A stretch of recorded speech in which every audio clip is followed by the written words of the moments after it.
Friends, Anoop study zone में आप सभी का स्वागत है। हम लोग वर्दी बैच में फिजिक्स की बात कर रहे हैं। मोशन चैप्टर को हम स्टार्ट कर चुके हैं। गति के बारे में प्रीवियस क्लास में हम लोग जो है बेसिक से लेकर के कुछ हद तक जो है कि इम्पॉर्टेंट क्वेश्चन को डिस्कस कर चुके हैं। तो चलिए स्टार्ट करते हैं। आज भी मैं कंटिन्यू करूँगी आप लोगों के साथ मोशन गति चैप्टर को। ठीक है, आज भी हम लोग क्लास में पढ़ेंगे मोशन गति। ओके, देखें प्रीवियस क्लास में हम लोगों ने जब पढ़ा था तो न्यूटन्स के फर्स्ट लॉ को हम लोगों ने पढ़ लिया है, थर्ड लॉ को हमने पढ़ लिया है। ठीक है, and displacement, distance, velocity, speed, इन सब के बारे में जो डिफरेंसेस हैं उसके बारे में भी हम लोग बात कर चुके हैं। ठीक है, तो आज जो हम स्टार्ट करेंगे फर्स्ट टॉपिक जो है हमारा होगा न्यूटन्स का सेकेंड लॉ। न्यूटन्स का सेकेंड लॉ, ठीक है, किसकी बात करेंगे? तो हम बात करेंगे न्यूटन्स के सेकेंड लॉ की। ठीक है, न्यूटन्स सेकेंड लॉ। देखिए, न्यूटन्स सेकेंड लॉ,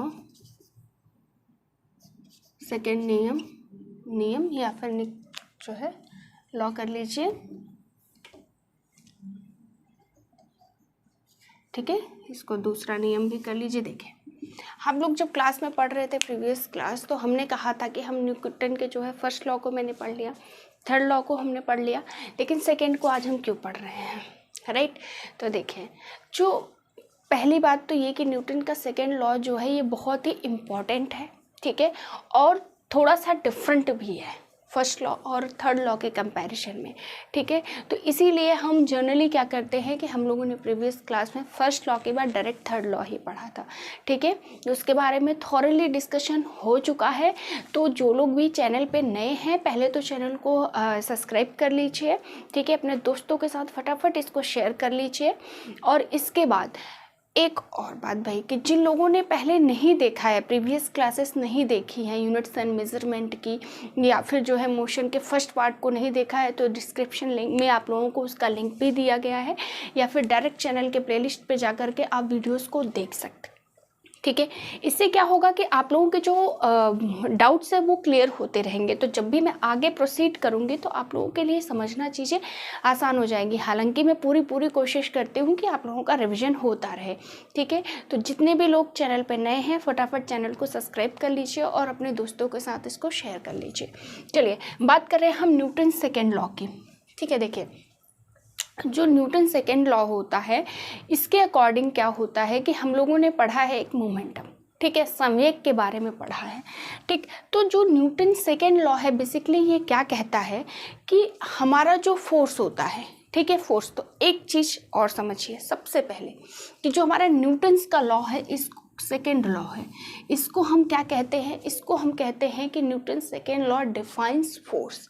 ठीक है, Newton's second law it defines force. ठीक है, क्या करता है? बल को परिभाषित करता है, बल को परिभाषित करता है। ठीक है,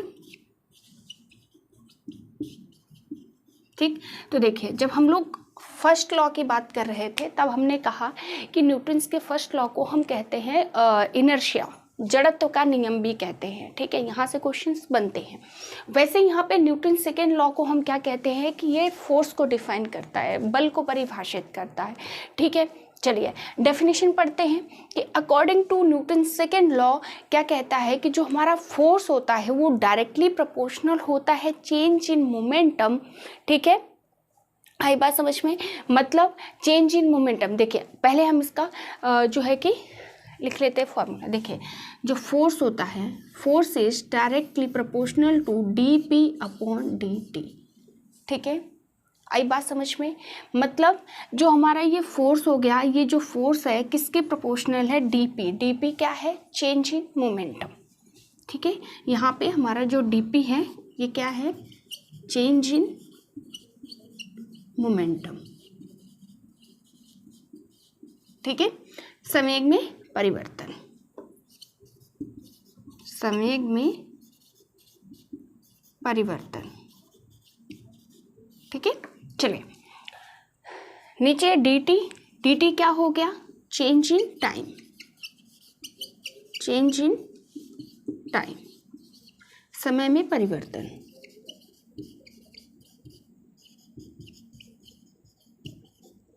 ठीक है, देखिए अब होता क्या है यहाँ पे,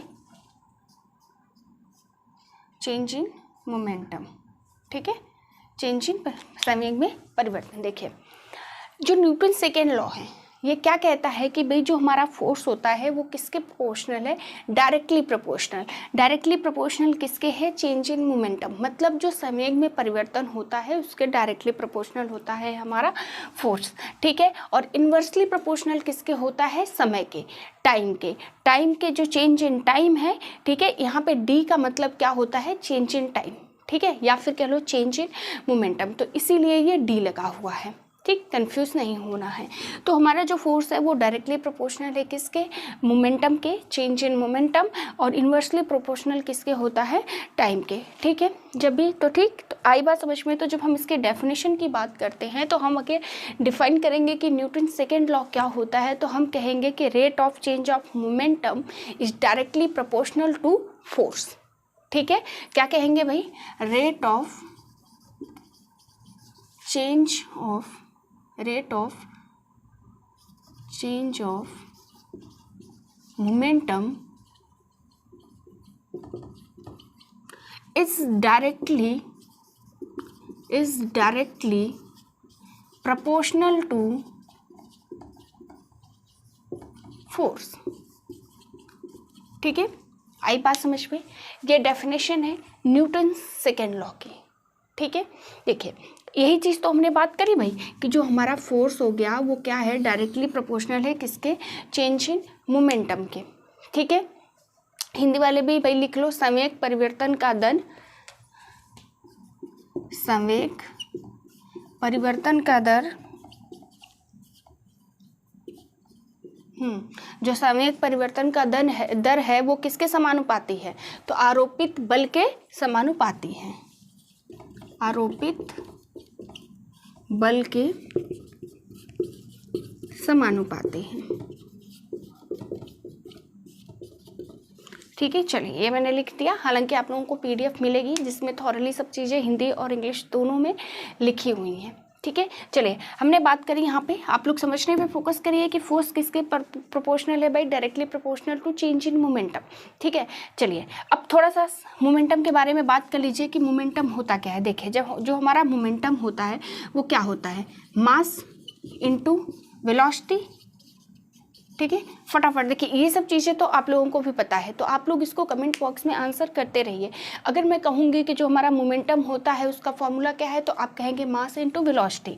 इसकी एसआई यूनिट अगर मैं बात करूँ एसआई यूनिट की, तो इसका केजी हो जाएगा, इसका क्या होता है भाई, मीटर पर सेकेंड, मीटर पर सेकेंड, मतलब हम क्या कह जाएंगे, केजी मीटर पर सेकेंड।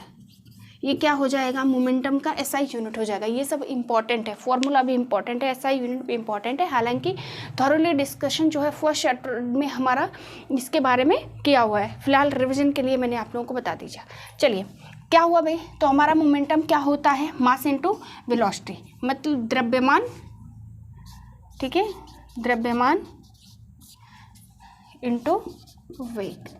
ठीक है, चलिए ये बात होगी हमारी चेंज इन मोमेंटम की।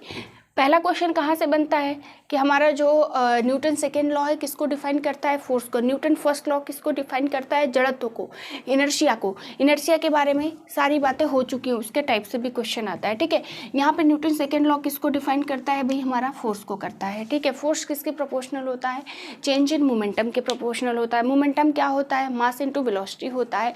उसकी एसआई यूनिट भी हम लोगों ने निकाल दी। अब फटाफट कमेंट बॉक्स में आप लोग मुझे आंसर करिए कि जो मोमेंटम होता है इसकी डायमेंशन यूनिट क्या होती है, इसका डायमेंशन फॉर्मूला क्या बनेगा। फटाफट कमेंट बॉक्स में आंसर कीजिए। चलिए यहाँ पे हमने कहा कि भाई जो फोर्स होता है डायरेक्टली प्रोपोर्शनल किसके है, जो है कि चेंज इन मोमेंटम के, और टाइम के इन्वर्सली प्रोपोर्शनल है। ध्यान रखिए डायरेक्टली प्रोपोर्शनल का मतलब क्या होता है। अगर मैं कहूँ कि फोर्स हमारा डायरेक्टली प्रोपोर्शनल है डीपी, इसका मतलब क्या हो गया कि अगर हम फोर्स को बढ़ाते हैं तो जो हमारा मोमेंटम है वो भी क्या करेगा, बढ़ेगा। ठीक। अगर वहीं पे हम फोर्स को कम करते हैं तो dp मतलब जो हमारा मोमेंटम, चेंज इन मोमेंटम है, वो भी क्या होगा, कम होगा। तो डायरेक्टली प्रोपोर्शनल का मतलब क्या हो गया कि अगर एक चीज़ बढ़ती है तो दूसरी भी चीज़ बढ़ेगी। अगर एक चीज़ हमारी जो है कि घटती है तो दूसरा अपने आप ही उसके साथ घटना शुरू हो जाएगा, क्योंकि वो डायरेक्टली प्रोपोर्शनल है, दोनों में चेंजेस सेम होंगे। लेकिन अगर मैं वहीं पे बात करूँगी जो है कि टाइम का, मैंने क्या कहा कि जो फोर्स होता है वो टाइम के इन्वर्सली प्रोपोर्शनल है। ठीक है, हमारा फोर्स हमने कहा भाई कि वो ये क्या है, dt, मतलब इसके इन्वर्सली प्रोपोर्शनल। इन्वर्सली प्रोपोर्शनल का मतलब क्या हो गया है कि जो हम अगर हम फोर्स बढ़ाएंगे तो टाइम हमारा क्या होगा, कम होगा। ठीक है, अगर हम फोर्स को कम करेंगे, बल को कम करते हैं, तो हमारा टाइम ज़्यादा लगेगा। देखिए, ये कंसेप्ट समझना बहुत ज़रूरी है, क्योंकि इस कंसेप्ट से अभी मैं आगे क्वेश्चंस आप लोगों को बताऊंगी। ठीक है, तो कंसेप्ट क्लियर रहेगा तो क्वेश्चन कहीं से भी आए आप लोग कर लेंगे। चलिए, तो हमने क्या कहा कि फोर्स डायरेक्टली प्रोपोर्शनल है dp मतलब मोमेंटम का। तो हम ये कह सकते हैं कि अगर हम फोर्स को बढ़ाते हैं, किसी वस्तु पे अगर हम बल को बढ़ाते हैं, तो उसका जो संवेग होगा, जो उसका मोमेंटम होगा, वो अपने आप ही बढ़ेगा। ठीक है, वहीं पे अगर हम टाइम के केस में बात कर देंगे तो हम कहेंगे कि भाई जो हमारा फोर्स होता है, अगर हम बल को बढ़ाते हैं तो टाइम हमारा कम होगा। ठीक है, इसका अभी हम जो है कि आप लोगों को बताएंगे एप्लीकेशन, इसीलिए इसको समझिए कि इन्वर्सली प्रोपोर्शनल और डायरेक्टली प्रोपोर्शनल का जो मतलब मैंने डिस्कस किया वो क्या होता है। ठीक है, तो चलिए यहाँ पे अब एक चीज़ और समझिए कि यहाँ पे हमारा जो फोर्स होता है, जो बल होता है, वो इन्वर्सली प्रोपोर्शनल किसके होता है, एक्सेलरेशन के। अगेन कंसेप्ट, ठीक है, एक्सेलरेशन मतलब हम किसकी बात कर रहे हैं, त्वरण की कर रहे हैं। ठीक है, बल किसके इन्वर्सली प्रोपोर्शनल होता है भाई, त्वरण के जो है कि इन्वर्सली प्रोपोर्शनल होता है। कैसा होता है, इन्वर्सली प्रोपोर्शनल। इन्वर्सली प्रोपोर्शनल का मतलब कि अगर हम बल को बढ़ाते हैं, फोर्स को बढ़ाते हैं, तो हमारा जो त्वरण है वो कम हो जाएगा। ठीक है, एक चलिए अब यहाँ से ये तो 3 कंसेप्ट हो गया, ये तीनों कंसेप्ट ही बहुत इंपॉर्टेंट है। ठीक है, क्या कहा मैंने कि अगर मैं फोर्स को बढ़ाती हूँ तो हमारा जो मोमेंटम है वो भी क्या करेगा, बढ़ेगा। लेकिन अगर वही मैं फोर्स को कम करती हूँ तो हमारा टाइम बढ़ेगा। ठीक है, मतलब इन्वर्सली प्रोपोर्शनल है, लेकिन जो हमारा फोर्स और मोमेंटम है ये डायरेक्टली प्रोपोर्शनल है। चलिए, अगला कंसेप्ट हमने फोर्स और एक्सेलरेशन मतलब बल और त्वरण के बारे में पढ़ा कि अगर हम फोर्स को बढ़ाते हैं, बल बढ़ाते हैं, तो एक्सेलरेशन कम हो जाता है। अब मैं आप लोगों को 3 एग्जाम्पल्स दूंगी एज ए एप्लीकेशंस, और आप तीनों में मुझे बताएंगे कि इन तीनों का क्या कंसेप्ट, मतलब ये कंसेप्ट किस तरीके से उस एप्लीकेशन में यूज़ हो रहा है, ये मुझे आप आंसर करेंगे। तब आप लोगों को समझ में आएगा कि इस कंसेप्ट को समझना कितना ज़रूरी था। और यहाँ से वेरी वेरी इंपॉर्टेंट एक बेसिक एप्लीकेशन क्वेश्चन तो ज़रूर आपके एग्जाम में बनता है। ठीक है, चलिए, तो पहला क्वेश्चन क्या है मेरा,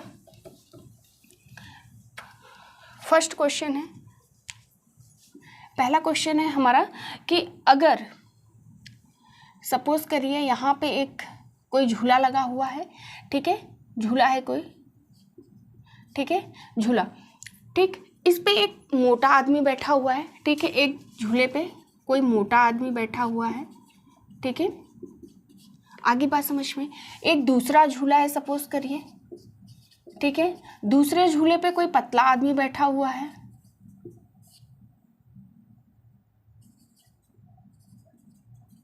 ठीक है, पतला आदमी बैठा हुआ है। चलिए, अब मुझे बताइए कि जो पहला है जिस पे मोटा आदमी बैठा है और एक है जिस पे एक पतला आदमी बैठा हुआ है, आप मुझे बताइए कि कौन सा झूले को झुलाना ज़्यादा आसान होगा। ठीक है, तो यहाँ पे हम ये कह सकते हैं फोर्स, एक मिनट यहाँ पे मास कर लीजिए भाई, द्रव्यमान। ठीक है, चलिए बताइए कि अगर यहाँ पे एक्सेलरेशन किसका ज़्यादा होगा। ठीक है, क्योंकि हमने क्या कहा कि जो हमारा द्रव्यमान होता है, मास होता है, वो किसके इन्वर्सली प्रोपोर्शनल है, एक्सेलरेशन त्वरण के। अब मुझे आप लोग बताइए कि जो यहाँ पे अगर 2 झूले हैं, एक पे मोटा आदमी बैठा है और एक पे जो है कि कोई पतला आदमी बैठा है, तो किस झूले को झुलाना आसान होगा। तो आप बिल्कुल यही कहेंगे कि जिस पे पतला आदमी बैठा है उसको झुलाना ज़्यादा आसान होगा। क्यों आसान होगा, क्योंकि उसका मास कम है। ठीक है, उसका मास क्या है, कम है, तो जिसका मास कम है तो उसका एक्सेलरेशन ज़्यादा होगा। ठीक है, तो इसी का कंसेप्ट ये है कि अगर मास ज़्यादा ठीक है। अगर हम किसी भी चीज़ का मास ज़्यादा कर दें तो एक्सेलरेशन उसका कम हो जाता है। क्यों? क्योंकि उसकी इन्वर्सली प्रोपोर्शनल है। ये तो आपका पहला कंसेप्ट हो गया। मतलब सीधी सी बात है कि भाई यहाँ पे जो मोटा होगा उसका क्या है, मास ज़्यादा होगा तो एक्सेलरेशन कम होगा। अगर यहीं पे मैं पतले वाले आदमी की बात करूँ तो इसके केस में मास तो कम है तो एक्सेलरेशन आपका क्या हो जाएगा, त्वरण आपका क्या हो जाएगा भाई, ज़्यादा हो जाएगा। ठीक है, ये हुआ आपका कंसेप्ट। ठीक, आगे बढ़िए। अब नेक्स्ट मैं एग्जांपल आप लोगों को एक देती हूँ, उसमें मुझे बताइए कि सपोज कीजिए जो क्रिकेटर्स होते हैं, है ना, जो क्रिकेटर्स होते हैं, आपने मोस्ट ऑफ द टाइम क्या नोटिस किया होगा, जब आप क्रिकेट देखते हैं तो जब क्रिकेटर्स जब बॉल आती है तो आप देखते हैं कि जैसे वो बॉल आती है तो क्रिकेटर्स अपने हाथ में पकड़ने से पहले क्या करते हैं कि कोशिश करते हैं कि उसको बॉल को सीधा सीधा पीछे लेकर के चले जाए। ठीक है, क्या करे, बॉल को पीछे लेके जाए। तो इसके पीछे का क्या कंसेप्ट रहता है, वो चाहे तो डायरेक्ट आगे की तरफ भी तो बॉल को पकड़ सकते हैं। तो अगर वो लोग उस बॉल को पकड़ते हैं और उसे पीछे लेके जाते हैं तो इसका क्या मतलब है, क्यों वो लोग ऐसा करते हैं। तो देखिए वहाँ पे भी न्यूटन का सेकेंड लॉ ही लगता है आपका। कैसे, देखिए हमने क्या पढ़ा, यहाँ पे हम लोगों ने बात करी कि जब हम फोर्स को बढ़ाते हैं तो हमारा टाइम कम होता है, राइट। जो फोर्स होता है वो किसके प्रोपोर्शनल होता है, हमारे इन्वर्सली प्रोपोर्शनल होता है टाइम के। मतलब अगर बल बढ़ा देंगे तो समय कम करना है, बल बढ़ाना है तो समय कम करना है। मतलब सीधी सी बात है कि अगर हमारा भाई फोर्स कम लगेगा तो हमें चोट भी तो कम लगेगी, राइट। तो जो क्रिकेटर्स होते हैं वो क्या करते हैं कि बॉल को पीछे की तरफ करने का मतलब है कि वो अपना समय कम कर रहे होते हैं। और अगर समय कम करेंगे इसका मतलब उन पे बल कम लगेगा, फोर्स कम लगेगा, और जब फोर्स कम लगेगा तो उन्हें चोट भी कम लगेगी और बॉल जो है हाथ से निकल के जो है कि बाहर जाने की संभावना कम हो जाती है। ठीक है, तो दूसरा एप्लीकेशन इससे आ गया। पहला application mass inversely proportional to acceleration, इससे बन गया।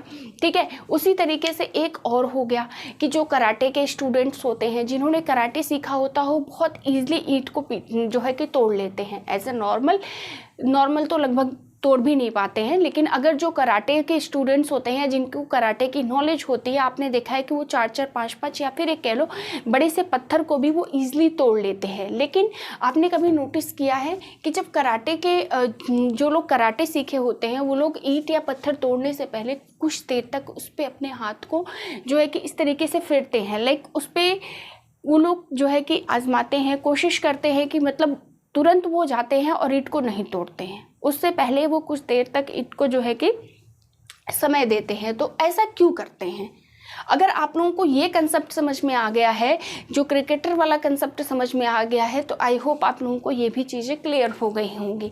ठीक है, तो देखिए जो हमारे जो है कि कराटे के जो लोग होते हैं उनके भी केस में यही सेम चीज़ होती है। होता क्या है कि वो पहले समय कम कर रहे होते हैं, और जब समय कम करेंगे इसका मतलब फोर्स ज़्यादा लगेगा, और जब समय कम हो गया, बल ज़्यादा लगेगा, तो ज़्यादा आसानी से ईंटें टूट सकते हैं, ईंट हो या पत्थर। ठीक है, तो इसीलिए जो कराटे के स्टूडेंट हैं वो ईंट को तोड़ने से पहले कुछ देर तक समय देते हैं, ईंट पे हाथ को फेरते हैं। ऐसा इसलिए करते हैं ताकि समय कम हो जाए और फोर्स ज़्यादा लग जाए। ठीक है, तो ये हो गया यहाँ से आपका बेसिक क्वेश्चन। तो देखिए जब आपने अगर ये सारे कंसेप्ट को समझ लिया तो इसी एप्लीकेशन से ही रिलेटेड क्वेश्चन आप लोगों के आते हैं। ठीक है, तो न्यूटन्स का जो सेकंड लॉ है, पहली बात तो क्वेश्चन यहाँ से बनता है कि किसको डिफाइन कर रहा है, तो फोर्स को डिफाइन करता है। न्यूटन फर्स्ट लॉ किसको डिफाइन करता है, जड़त्व को, इनर्शिया को करता है। चलिए आगे बढ़िए।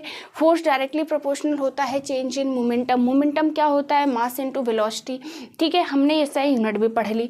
अब इसके बाद क्या है भाई, जो फोर्स होता है वो इन्वर्सली प्रोपोर्शनल किसके होता है, समय के। मतलब अगर फोर्स बढ़ा देंगे तो समय कम होगा, लेकिन वहीं पे अगर फोर्स बढ़ाएंगे तो मोमेंटम भी बढ़ेगा। क्यों? क्योंकि फोर्स डायरेक्टली प्रोपोर्शनल है मोमेंटम के। ठीक है, मास और एक्सेलरेशन के बीच में भी रिलेशनशिप हम लोगों ने पढ़ा और उसका एक एग्जांपल पढ़ा। ठीक है, तो ये सारी चीज़ें आप लोगों की क्या हो गई भाई, न्यूटन सेकेंड लॉ की सारे डिस्कशन हो गए हमारे। ठीक है, एप्लीकेशंस में ऐसे ही क्वेश्चंस आते हैं। ठीक है, डायरेक्टली ये चीज़ें तो नहीं पूछी जाती, हाँ, लेकिन ये क्वेश्चन आपका जरूर बन सकता है कि जो फोर्स होता है वो फोर्स और मोमेंटम में किस तरीके का रिलेशन होता है, तो डायरेक्टली प्रोपोर्शनल होते हैं according to Newton second law. ठीक है। तो ये 2-3 क्वेश्चन यहाँ से बन सकते हैं। बाकी तो इसका जो है आप लोगों का यहाँ से जो है कि कंसेप्ट क्लियर होना ज़्यादा ज़रूरी है, क्योंकि कंसेप्ट क्लियर रहेगा तो आप क्वेश्चन के एप्लीकेशंस को सॉल्व कर पाएंगे, क्योंकि यहाँ से एप्लीकेशन से रिलेटेड ही क्वेश्चन एग्जाम में जनरली देखे जाते हैं। ठीक है, चलिए आगे बढ़ते हैं और बात करते हैं हम कंजर्वेशन ऑफ मोमेंटम, मतलब जो संवेग के संरक्षण का नियम है वो उसके बारे में बात करते हैं। क्या जानते हैं, फटाफट आप लोग कमेंट बॉक्स में आंसर करते रहिए। ठीक है, तो अगला टॉपिक सब लोग डाल दीजिए भाई, कंजर्वेशन ऑफ मोमेंटम। ठीक है, देखिए जो सेकेंड लॉ है, यहाँ से हम सारी बातें मोमेंटम और फोर्स से रिलेटेड ही करते हैं। तो ये चीज़ें आप लोग बिल्कुल भी नहीं भूलिए कि जो हमारा कंजर्वेशन ऑफ जो न्यूटन सेकेंड लॉ है हम लोगों का, वो किससे रिलेटेड है भाई, फोर्स और मोमेंटम से ही रिलेटेड है। ठीक है, आई होप ये चीज़ें आप लोगों को समझ में आ गई होंगी, ये कंसेप्ट आप लोगों को क्लियर हो गया होगा, क्योंकि कंसेप्ट क्लियर करना बड़ा ज़रूरी है। यहाँ से एप्लीकेशन के जैसे क्वेश्चंस आप लोगों के एग्ज़ाम में आते हैं। ठीक है, चलिए आगे बढ़ते हैं, बात करते हैं law of conservation of momentum. ठीक है, लॉ ऑफ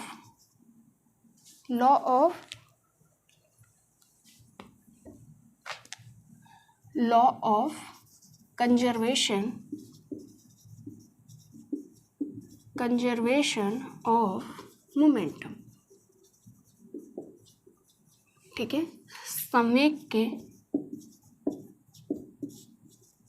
संरक्षण का नियम।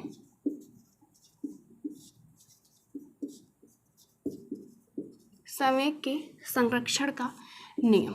देखिए एक बात समझिए आप लोग कि जो आप लोगों का कंजर्वेशन ऑफ संरक्षण ऑफ मोमेंटम में जब हम बात करते हैं तो हम बात कर रहे होते हैं कि भाई जो हमारा मोमेंटम होता है, जो हमारा संवेग होता है, वो संरक्षित होता है। ठीक है, अब एक चीज़ बताइए, देखिए मोमेंटम के बारे में हम क्या जानते हैं कि इसके फॉर्मूले में हमने पढ़ा है कि मास होता है, वेलोसिटी होती है, क्या होता है, अपना द्रव्यमान होता है और उसका वेग होता है, राइट। ठीक है, द्रव्यमान होता है और उसका वेग होता है।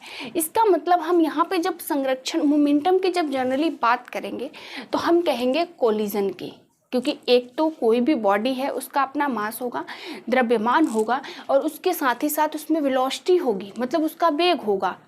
ठीक है, तो सीधी सी बात है कि जब हम मोमेंटम की बात करते हैं तो पहला कंसेप्ट समझिए कि मोमेंटम में बात करेंगे हम किसकी, जो है कि किसी भी चीज़ के वेलोसिटी के मोशन के।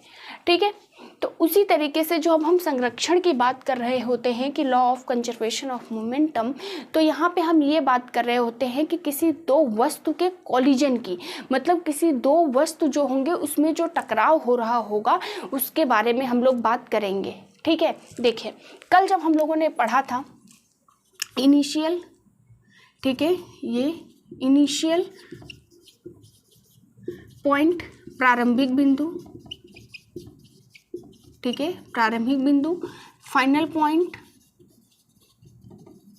अंतिम बिंदु। ठीक है, तो हमने क्या कहा था कि जो इनिशियल पॉइंट होता है इसको हम यू से डिनोट करते हैं, जो फाइनल पॉइंट होता है उसको हम वी से डिनोट करते हैं। ठीक है, मतलब कोई भी पर्सन है, राम श्याम घनश्याम जो भी समझिए आप लोग, वो पॉइंट ए से चलता है, मतलब उसका वो इनिशियल पॉइंट है, यहाँ से वो स्टार्ट करता है, प्रारंभ करता है और पॉइंट बी पे पहुँच जाता है, वो उसकी अंतिम बिंदु होती है, फाइनल बिंदु होती है। इसका मतलब जिस डेस्टिनेशन पे उसको जाना था वो वहाँ पे पहुँच चुका है। ठीक है, तो उसको हम किससे डिनोट करते हैं, वी से डिनोट करते हैं। तो ये ज़्यादा इंपॉर्टेंट है समझना। ठीक है, प्रीवियस क्लास में भी डिस्कशन हुआ था इस पे। चलिए अब बात करते हैं क्या कि law of conservation of momentum की बात कर रहे हैं, तो इसका मतलब हम दो वस्तुओं के टकराव की बात करते हैं। किसकी बात करते हैं, दो वस्तुओं के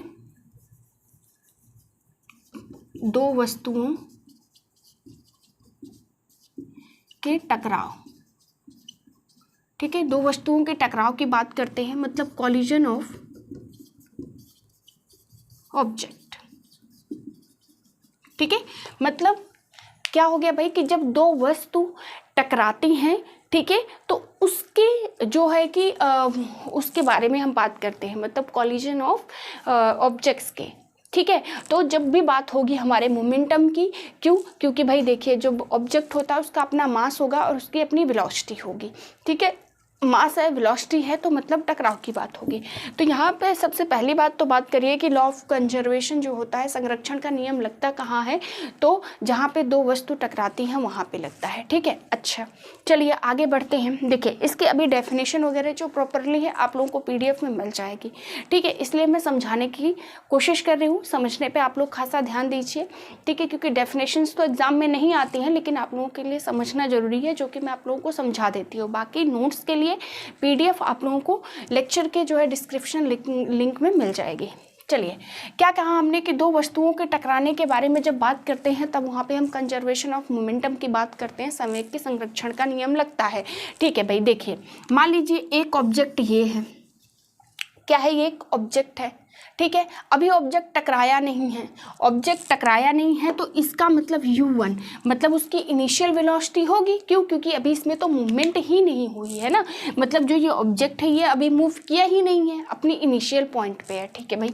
लेकिन एक चीज़ आप समझिए कि अगर ये इसका अपना इनिशियल वेलोसिटी है, इसका अपना कोई मास भी तो होगा, अपना द्रव्यमान भी तो होगा इसका, तो क्या हो जाएगा भाई 1m1, ठीक है, क्या हो जाएगा m1, और इनिशियल वेलोसिटी उसकी कितनी हो जाएगी u1, ठीक। मतलब अभी क्या हुआ है कि ऑब्जेक्ट हमारा टकराया तो है ही नहीं, ठीक है। ऐसे ही आप सपोज कर लीजिए कि यहाँ पे एक दूसरा ऑब्जेक्ट हो जाएगा u2, इनिशियल वेलोसिटी उसकी u2 हो जाएगी और उसका m2 क्या हो जाएगा मास, क्योंकि इसका भी अपना कोई मास होगा, अपना द्रव्यमान होगा, तो इनिशियल। अब ये दो ऑब्जेक्ट है, हमने क्या कहा कि हम संरक्षण में मोमेंटम की बात क्या कर रहे होते हैं कि मोमेंटम के संरक्षण का मतलब दो वस्तु टकराएंगे, तो ये दो वस्तु हैं, इनकी अपनी भाई वेलोसिटी होगी, क्योंकि हमने क्या कहा है मोमेंटम होता ही क्या है, मास इनटू वेलोसिटी होता है, ठीक है। तो मतलब यहाँ पे भाई क्या हो गया कि इसकी अपनी इनिशियल वेलोसिटी है, मास है, दूसरा ऑब्जेक्ट है उसका भी अपना इनिशियल वेलोसिटी होगा और मास होगा, क्योंकि अभी इनके में कोई भी मूवमेंट नहीं हुई है, ये दोनों ऑब्जेक्ट में मूवमेंट नहीं हुई है। इसका मतलब है कि ऑब्जेक्ट अभी अपने इनिशियल पॉइंट पे ही है, ठीक। क्या हुआ, इन दोनों में टकराव हुआ, क्या हुआ, इन दोनों में टकराव हुआ, ठीक है। तो सपोज करिए कि यहाँ पे किसी फोर्स के लगने से इन दोनों में क्या हो गया भाई, टकराव हो गया, किसमें, जो मास 1 का ये आपका ऑब्जेक्ट था और दूसरा ऑब्जेक्ट इसका क्या है, ये है आपका, ठीक है। ये दोनों ऑब्जेक्ट क्या हो गए भाई, टकरा गए, मतलब इन दोनों में एक फोर्स लग गया F1 और F2, ठीक है। इसका अपना मास 1 हो जाएगा, इसका अपना मास 2 हो जाएगा, क्योंकि दोनों ऑब्जेक्ट क्या हो गए भाई, कोलाइड हो गया, ठीक है, दोनों में टकराव हो गया, कॉलिजन हो गया।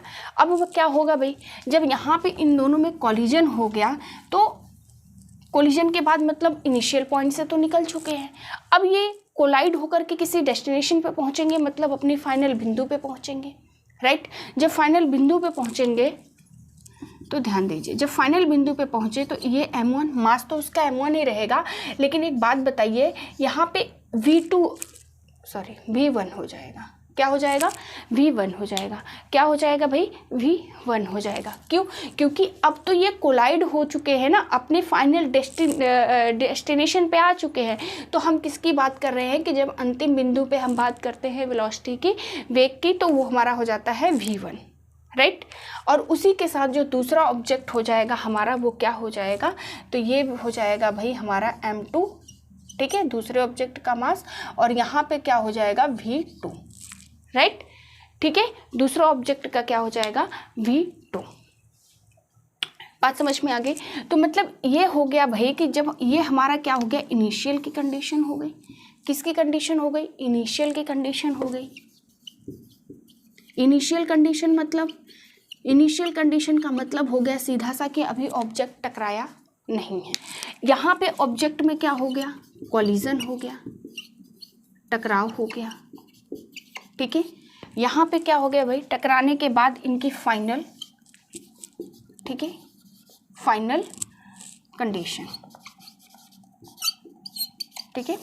बात क्लियर हो गई, बात क्लियर हो गई आप लोगों को कि ये दो ऑब्जेक्ट की इनिशियल कंडीशन u1 हो गया इसीलिए, और मास m2, u2, m1, u1, ठीक है। कोलाइड होने के बाद ये कंडीशन बन गई, ठीक है। अब चलिए आगे बढ़ते हैं, आगे बात करेंगे हम कि जो हमारा जो कॉलिजन ऑफ ऑब्जेक्ट हो गया, ठीक है, अब ये कोलाइड हो गए, तो जो संरक्षण का नियम है बेसिकली कहता क्या है, ठीक है। तो जो संरक्षण का नियम है इसका बेसिकली कहने का मतलब ये होता है कि एक हमारी इक्वेशन बनती है। इक्वेशन क्या बनेगी भाई, उसको देख लीजिए। m1 u1 plus m2 u2 is equal to what, m1 v1 plus m2 v2। ठीक है, मतलब कि जो हमारा संरक्षण का नियम है, law of conservation of momentum, कहता क्या है कि जब कोई दो वस्तु हमारी टकराने से पहले जितना उनका मोमेंटम होता है, टकराने के बाद भी वो मोमेंटम सेम रहता है। बात समझ में आ गई? मतलब इन दोनों के ऑब्जेक्ट में अभी टकराने से पहले की कंडीशन ही है, इनिशियल कंडीशन है ना, टकराने से पहले। ठीक, यहाँ पे जो उनका मोमेंटम बनता है, मोमेंटम क्या होता है भाई, mass into velocity, mass into velocity, mass into velocity, mass into velocity, right. तो मतलब जो टकराने से पहले की स्थिति है और टकराने के बाद, ठीक, इन दोनों में क्या होता है कि देखिए यहाँ पे m1 u1 plus m2 u2 है, मतलब जो भाई ये इन दोनों का अपना संवेग होता है वो किसके इक्वल हो जाता है, जो टकराने के बाद इन दोनों का संवेग बनता है। ठीक है, ये दोनों का इक्वल होता है और यही क्या कहलाता है, संवेग के संरक्षण का नियम कहलाता है। ठीक है, क्लियर हो गया? तो संवेग के संरक्षण का नियम आई होप आप लोगों को समझ में आ गया होगा।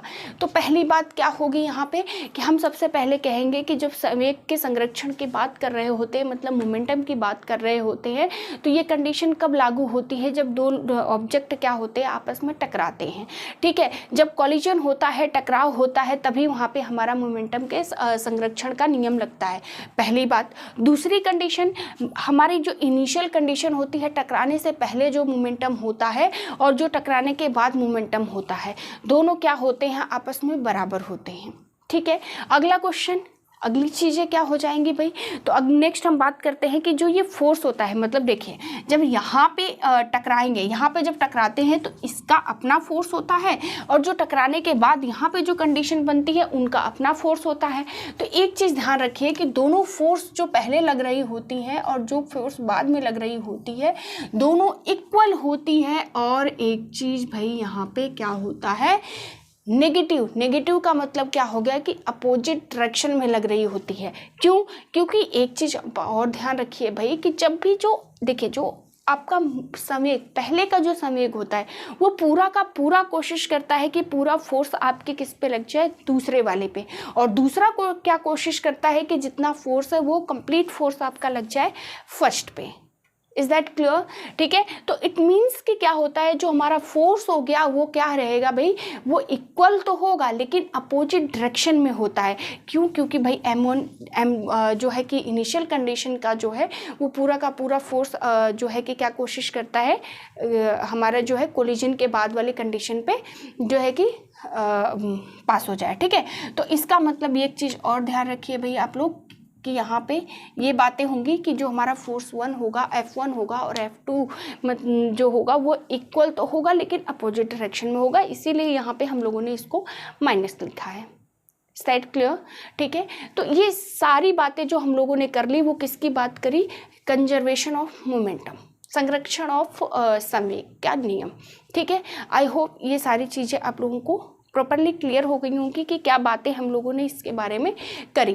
ठीक है, तो यही होता है कंजर्वेशन ऑफ मोमेंटम। क्वेश्चन कहाँ से बनते हैं, 2 से 3 क्वेश्चन बनते हैं। पहली बात तो समझ लीजिए आप लोग कि कॉलिजन होता है, टकराव होता है दो वस्तुओं में, वहाँ पे ही संरक्षण ऑफ मोमेंटम लगता है, मतलब मोमेंटम के संरक्षण का संवेग के संरक्षण का नियम लगता है। दूसरी बात क्या हो जाती है कि जो हमारी पहले जो होता है इनिशियल में टकराने से पहले जो मोमेंटम होता है वो टकराने के बाद के मोमेंटम दोनों का इक्वल हो जाता है। फोर्स इक्वल तो होते हैं बट अपोजिट डायरेक्शन में होते हैं। ठीक है, चलिए ये सारी बातें हो गई हम लोगों की किसके बारे में, कंजर्वेशन ऑफ जो है कि मोमेंटम, संवेग संरक्षण का नियम। और यहीं से क्वेश्चन इस तरीके से बनता है। देखिए चलिए आगे हम लोग बात करते हैं फोर्स के बारे में। ठीक है, थोड़ा फोर्स के बारे में डिस्कस कर लेते हैं, क्योंकि हम जानते हैं कि हमने स्टार्टिंग में ही बात करी कि जो न्यूटन सेकेंड लॉ होता है वो किसकी बात करता है, फोर्स को, किसको डिफाइन करता है, फोर्स को डिफाइन करता है। चलिए फटाफट मुझे बताइए आप लोग की जो फोर्स होता है, फोर्स का जो है कि एसआई यूनिट क्या होती है, फोर्स की एसआई यूनिट क्या होती है। ठीक है, बात करेंगे हम लोग थोड़ा फोर्स के बारे में, टाइप्स ऑफ फोर्स के बारे में। ठीक है, वहाँ से भी एक क्वेश्चन बनने के चांसेस जनरली रहते हैं।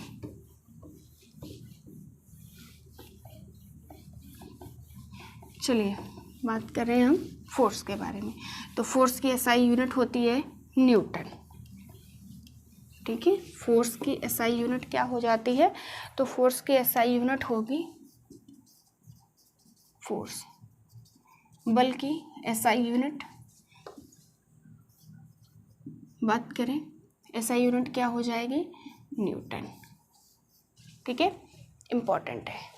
चलिए आगे हम बात करेंगे फोर्स के बारे में। हम लोगों ने थॉरली डिस्कशन प्रीवियस वीडियो में कर रखा है। ठीक है, तो जिन लोगों ने नहीं देखा है वहाँ पर आप लोग जा कर के इसको देख सकते हैं। फिलहाल हम बात करते हैं टाइप्स ऑफ फोर्स के बारे में। ठीक है, टाइप्स ऑफ फोर्स। ठीक है, बल के प्रकार।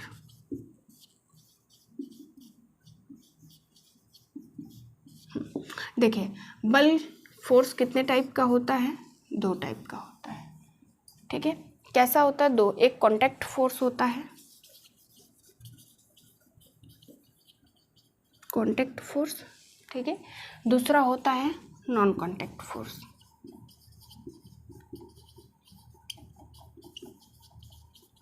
ठीक है, एक होता है कांटेक्ट फोर्स, दूसरा हो जाता है नॉन कांटेक्ट फोर्स।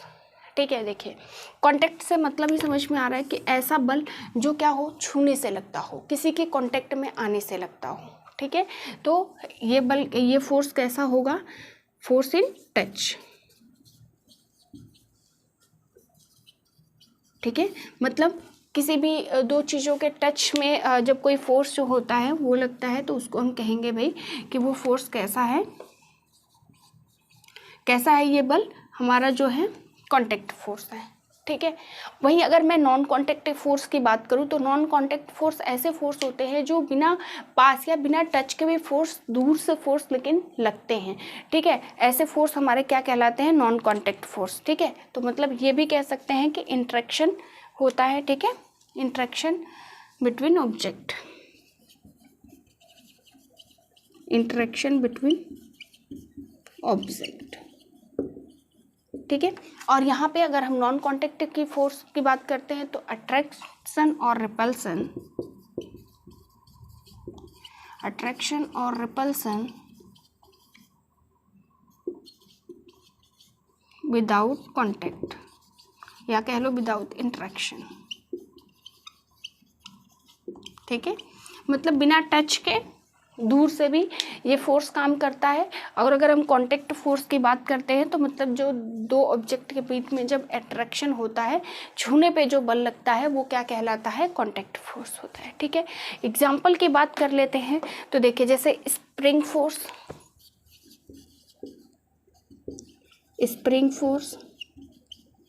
ठीक है, स्प्रिंग बल, ड्रैग फोर्स।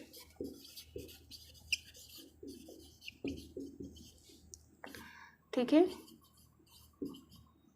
ड्रैग बल जो घसीटने पे लगता है। ठीक है, फ्रिक्शनल फोर्स और नॉर्मल फोर्स, फ्रिक्शन फोर्स। ठीक है, घर्षण बल,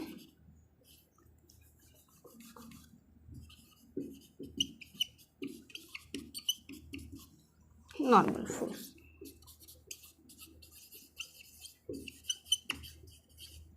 सामान्य बल।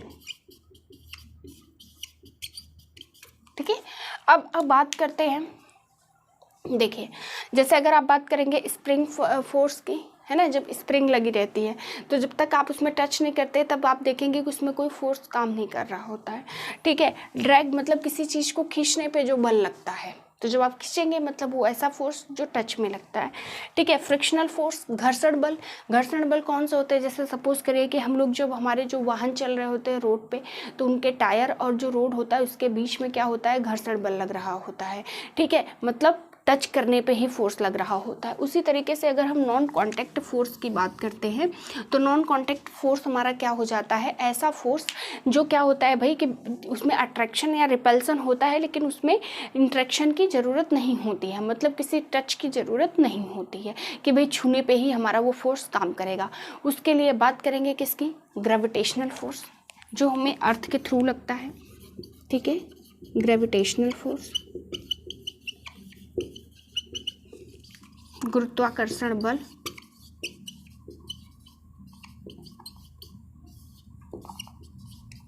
ठीक, गुरुत्वाकर्षण बल। और कौन से फोर्स हो सकते हैं फटाफट बताइए, magnetic force, electric force,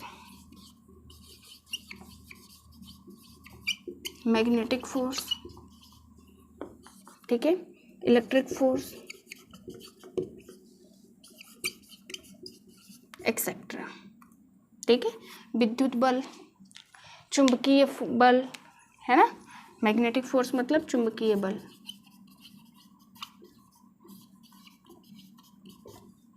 electric बल, विद्युत फोर्स, ठीक है। देखिए जैसे ग्रेविटेशनल फोर्स हो गया, आपका मैग्नेटिक फोर्स हो गया। मैग्नेट के बारे में जब हम चैप्टर पढ़ेंगे तब डिस्कशन इसके बारे में थॉरली करेंगे। रेस्ट अगर मैग्नेटिक फोर्स की बात करें तो दो चुंबक आपस में चिपक जाते हैं, जरूरी तो नहीं है कि वो पास हो, कुछ दूरी पे भी रहते हैं तो उनमें फोर्स अट्रैक्शन लगता है। अर्थ से हमें ग्रेविटेशनल फोर्स लगता है, गुरुत्वाकर्षण बल, ठीक है, जिसमें क्या होता है कि ऐसा तो नहीं है कि हम टच करते हैं ग्रेविटेशनल फील्ड को, फोर्स को, है ना, हमें वो सिर्फ फील होती है क्योंकि हमें वो फोर्स लग रहा होता है, लेकिन ज़रूरी नहीं है कि हमारा उससे कोई इंटरेक्शन हो, राइट। तो ये सारी बातें हो गई भाई टाइप्स ऑफ फोर्सेस के बारे में, ये थोड़े से इम्पॉर्टेंट टॉपिक्स थे, ठीक है। चलिए तो हमारा जो मोशन चैप्टर है, गति के जो चैप्टर में जितनी भी इम्पॉर्टेंट चीज़ें थी हम लोग उसके बारे में थॉरली डिस्कशन कर चुके, ठीक है। ये चैप्टर यहीं पे ख़त्म होता है। नेक्स्ट चैप्टर जो है कि हम आगे बात करेंगे वर्क, एनर्जी और पावर के बारे में, ठीक है। तो अगला चैप्टर आप लोगों का वो भी काफ़ी इंपॉर्टेंट चैप्टर होने वाला है, ठीक है। और रही बात इसकी पीडीएफ की, तो देखिए आप लोगों को इसकी पीडीएफ जो है डिस्क्रिप्शन लिंक में मिल जाएगी। रेस्ट आप लोग जो है कि रिवीजन करते रहिए। प्रीवियस वीडियो अगर आप लोगों ने नहीं देखा है तो आप लोग उसको ज़रूर देखिए ताकि आप लोगों का कंसेप्ट क्लियर हो। और कोई भी डाउट है, किसी भी तरीके का आपको प्रॉब्लम है, चीज़ें समझ में नहीं आ रही हैं, लाइक जो हम लोगों ने पढ़ा है, अगर किसी भी टॉपिक में किसी भी तरीके का आप लोगों को प्रॉब्लम हो रही है तो कमेंट बॉक्स में अपने प्रॉब्लम को आप पूछ सकते हैं। नेक्स्ट लेक्चर में डेफिनेटली आप लोगों को उसका आंसर दिया जाएगा। और आप लोग अपने दोस्तों के साथ इसको शेयर कर लीजिए ताकि ज़्यादा से ज़्यादा लोगों को वर्दी बैच के बारे में पता कर चले और ज़्यादा से ज़्यादा लोगों का भाई भला हो जाए, है ना। चलिए तो अगला चैप्टर जब हम स्टार्ट करेंगे वर्क, पावर और एनर्जी के बारे में, ठीक है, इसके बारे में डिस्कशन करेंगे। वो टॉपिक काफ़ी छोटा है लेकिन बड़े इंपॉर्टेंट क्वेश्चन है, जहाँ से क्वेश्चंस बनते ही बनते हैं। तो मिलते हैं नेक्स्ट लेक्चर में, बात करेंगे जो है कि अगले चैप्टर के बारे में। फिलहाल यहाँ तक आप लोग देख लीजिए, किसी को कहीं पे डाउट हो तो उसको कमेंट बॉक्स में जो है कि पूछ लीजिए अपने डाउट्स को। रेस्ट चीज़ें रिवाइज करते रहिए। Thank you.